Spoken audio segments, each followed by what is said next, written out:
Assalamualaikum Pak.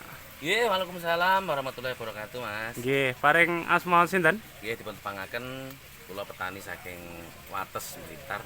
Nami kula Anang Triwi Jayanto. Pak Anang. Ya. Pak Anang, kalau boleh tahu, ini tanaman greenhouse-nya ini luasnya berapa Pak Anang? Nggih, untuk luasan tanaman melon yang ada di dalam greenhouse ya, ini ukurannya 10 meter kali 50 meter, Mas. 10 meter kali 50 50 meter. Ya. Itu dalam kapasitas berapa tanaman Pak? Siap. Untuk kapasitas ukuran 10 kali 50 itu kapasitasnya sekitar 1.500 tanaman. 1.500 tanaman Ya. nggih.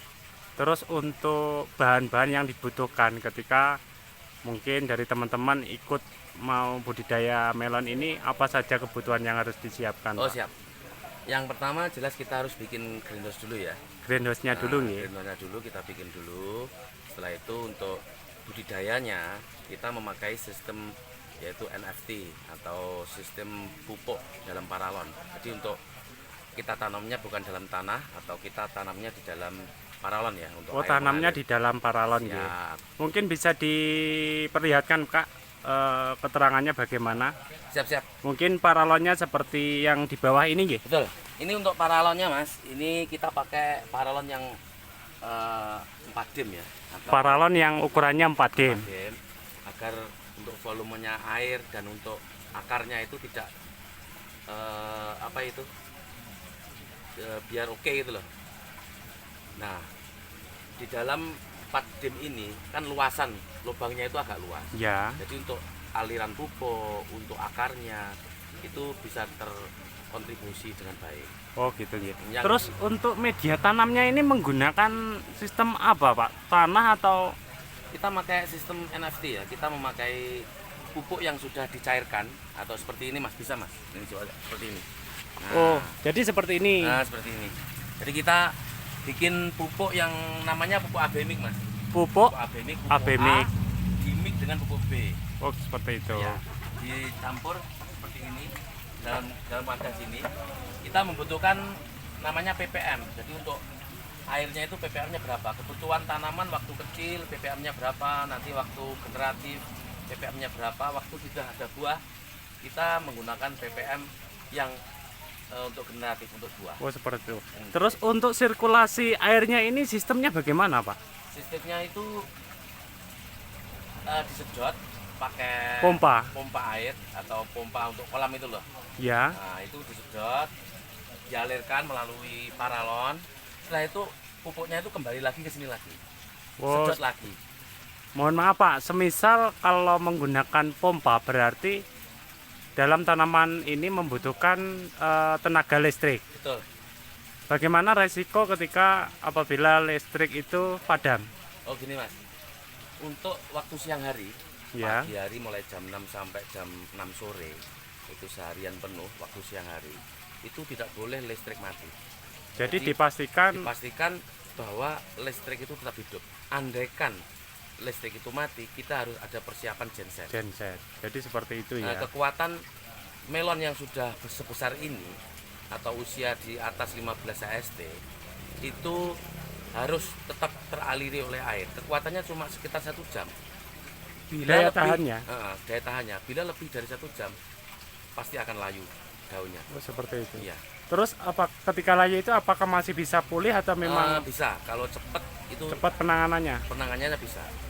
Maksimal katakan 1 jam sampai 2 jam.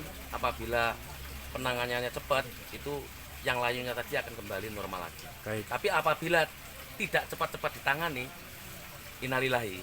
Seperti itu ya. Langsung. Baik Pak. Ya, Mungkin yang mau saya tanyakan, ini dalam populasi 1.500 ini untuk per satu pohonnya disisakan buah berapa Pak?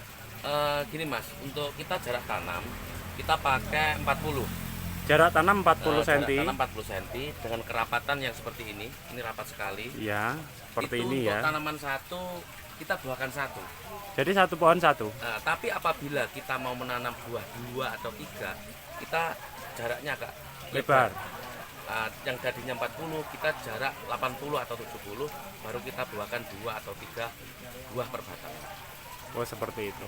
Terus untuk estimasi perkiraan kebutuhan modal Pak, kurang lebih 1.500 itu dari segi hasil panen dengan modal dan panen itu estimasinya bagaimana Pak Gini, Mas, ukurannya? kita mengukurnya itu dari segi tenaga kerja, dari pupuk dan lain-lain. Itu per tanaman itu sekitar 6.000 Per satu pohon? per satu pohon. Kalau 1.000 tanaman, kalau kali 6.000 berarti kan sekitar 6 juta. 6 juta. Betul. Itu sudah termasuk biaya pembuatan greenhouse apa belum? Itu untuk budidaya tanamnya aja. Oh gitu. Ini kalau greenhouse-nya ini menggunakan bambu ya Pak? Betul. Karena di Wates ini kan untuk alamnya masih menyediakan bambu. Bambu. Kita menggunakan bambu ori, itu yang lebih bagus. Ada bambu petung. Itu pembuatan greenhouse-nya saja, belum instalasi yang di dalam. Itu per ukuran 10 kali 50 itu sekitar habis 35 jutaan. Itu per 10 kali 50 itu Ya. tadi ya. Betul. Itu sudah termasuk plastik Sudah UV-nya semua. ini ya. Sudah tukangnya, sudah insect net-nya, sudah plastiknya dan lain-lain. Jadi keseluruhan estimasi biaya pembuatan greenhouse itu kurang lebih 35 Betul. 35 juta. juta. Oke. Terus untuk tanaman Bapak yang berada di greenhouse ini sudah berapa kali tanam, Pak? Ini masih baru Mas ini. Masih baru Ini nggih? masuk sekitar 2 kali panen. 2 kali panen tanaman Tanaman melon. melon. Betul. Apakah selain tanaman melon ini tidak bisa difungsikan untuk tanaman yang lain, Pak?